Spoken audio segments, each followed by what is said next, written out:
오늘 소식이 있습니다. 일단 오늘 오전에 신고리 6호기 공사 재개와 관련된 소식도 있고 아까 앞서 언급해 주셨는데 금융통화위원회가 다음 통화 정책 방향까지 이 기준금리를 올린다 이렇게 유지를 한다고 발표를 했는데요. 자, 이 부분 살펴볼 필요가 있을 것 같아요. 예, 신고리 5호기 공사가 재개됐다 하는 소식은 시장에서 사실 약간은 예상하지 못한 측면이 있습니다. 하지만 그를 통해서 원자력 산업이 다시 활성화될 것이다 하는 것까지 기대하기에는 다소 좀 어려운 측면이 있죠. 최악의 국면, 즉 원자력 공사가 중단돼서 그 산업 자체가 크게 위축되는 그런 정도의 상황을 면했다 하는 정도로만 보실 필요가 있겠습니다. 따라서 그와 관련된 수혜주, 한전이나 두산중공업 또 한전 KPS와 관련된 단기적인 주가 흐름은 제한된 수준에서 움직일 것이다 하는 약간 보수적 관점으로 보실 필요가 있겠고요. 그 반대로 신재생 에너지 관련주들도 크게 흔들렸습니다만은 그와 관련된 반사익을 기대했다가 그 정도가 소멸됐다는 정도로 짧은 악재 정도로 보실 필요가 있습니다. 장기적으로 봤을 때는 그들 종목의 펀더멘털 및 그와 관련된 주가 흐름은 크게 지장받지 않을 것이다라는 윤곽 을 갖고 보실 필요가 있겠습니다. 자, 통화 정책에 대해서 살펴볼 필요가 있겠다는 건데요. 현재 3개월 전이죠. 당시 통화 정책 회의에서 이주열 총재는 이런 말을 했습니다. 상황에 따라서 통화 정책 완화 정도의 조정이 필요하다 이런 말을 했었고요. 그 이후에 기회가 될 때마다 정책 기조의 변화를 시사를 한 바 있었습니다. 어제 통화정책 회의를 할 때 또 이렇게 표현을 했습니다. 거의 같은 표현인 것 같습니다. 통화정책 완화 정도를 줄인다는 표현을 했죠. 줄여나갈 여건, 여기서 여건을 또 얘기했어요. 이제 그만큼 경제 상황이 나쁘지 않다는 것을 뜻하는 것 같습니다. 어쨌든 통화정책 완화 정도를 줄여나갈 여건이 성숙했다라는 표현을 했습니다. 상당히 강렬할 수 있는 강렬한 금리 인상 기조를 현재 간접적으로 시사한 것이다 이렇게 보이고요. 또 현재 통화정책위원 중에 이령 위원은 그중 소수 의견을 제시를 했죠. 6년 만에 처음 소수 의견을 제시한 거라고 합니다. 인상이 필요한 0.25%포인트만큼 시기는 설정하지 않았습니다. 특정하지 않았습니다. 현재 0.25% 정도 또는 그 이상을 인상할 필요가 있다는 소수 의견을 제시를 했습니다. 보통 소수 의견이 제시된 다음에 금리 인하든 또는 인상이든 결정이 된다는 것이 따라서 여건 전체 상황으로 봤을 때 다음 달입니다. 다음 달 통화정책 회의 때 금리 인상이 이룩시 된다는 건데 만약에 인상이 된다면 16개월 동결됐던 금리가 변하는 것이고요. 또 방향으로 봤을 때, 즉 계속 내려오다가 인상되는 것은 역시 6년 만에 처음으로 계속 금리가 내려오다가 6년 만에 처음으로 인상된다라는 측면. 인상된다는 것은 기조 측면에서 봤을 때 완화 기조에서 긴축 기조로 바뀐다는 뜻이 됩니다. 현재 글자 그대로 내용으로 본다면 긴축은 약간 긴장되는 측면이 좀 있죠. 그 점을 좀 볼 필요가 있다는 건데 하지만 전체 긴축 기조, 즉 금리 수준으로 봤을 때 금리가 0.25%포인트 올라간다 하더라도 저금리 기조에 있다는 것이죠. 그것을 의미하는 것 같습니다.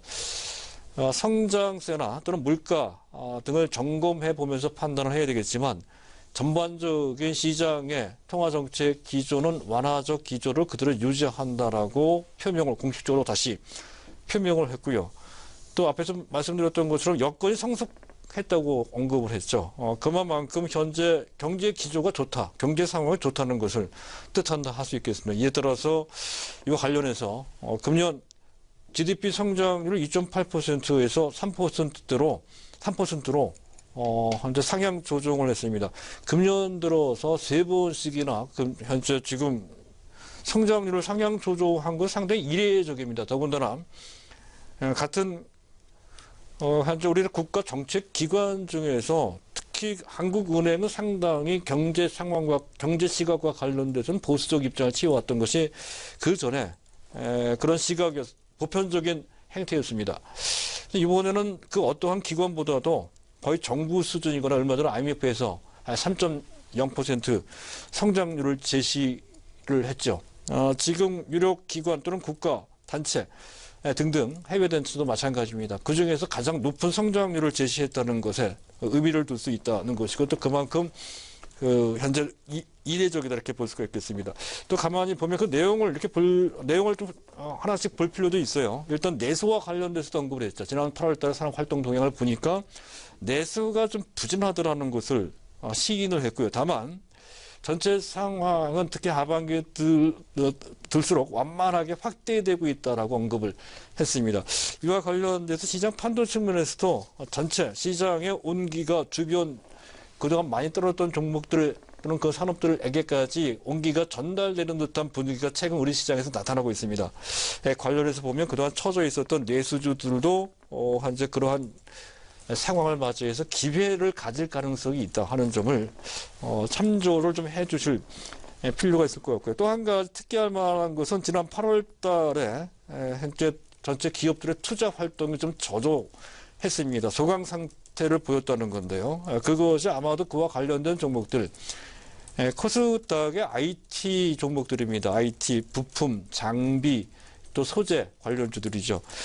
그들이 그 영향을 받아서 조정을 좀 받은 측면도 부분적으로 있어 보입니다. 하지만 그것과 관련돼서 언급을 했습니다. 8월달 투자 활동은 좀 소강 상태, 좀 부진했지만 한국은행 조사에 의하면 9월달 들어서 다시 그들 기업들 투자를 확대하더라.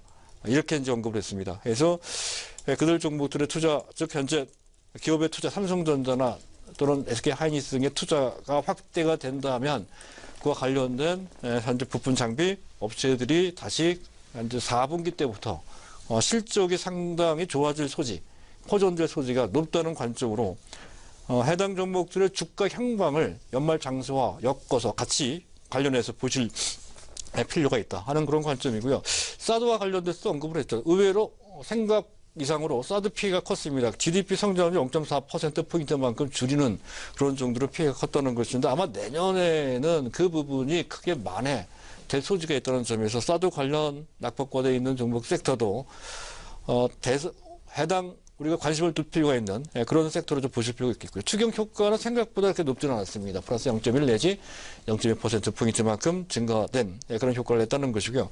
또 한 가지 봐야 되는 것은 잠재 성장률입니다. 최적의 상황에서 올릴 수 있는 최상의 성장률을 잠재 성장률이라고 하죠. 2016년에서 2020년 그동안 구조적으로 우리나라 잠재 성장률은 꾸준하게 계속 내려오는 추세였고요. 현재 2016년에서 2020년까지 그 성장률은 3% 이하입니다. 2.8 내지 2.9 정도로 보고 있는데요. 가만히 보면 현재 2016년 금년이죠. 2017년도 실질 성장률이 3.0%로 예상되고 만약 그렇게 된다면 모처럼 만에 잠재 성장률을 능가하는 성장을 실현하는 것이고요.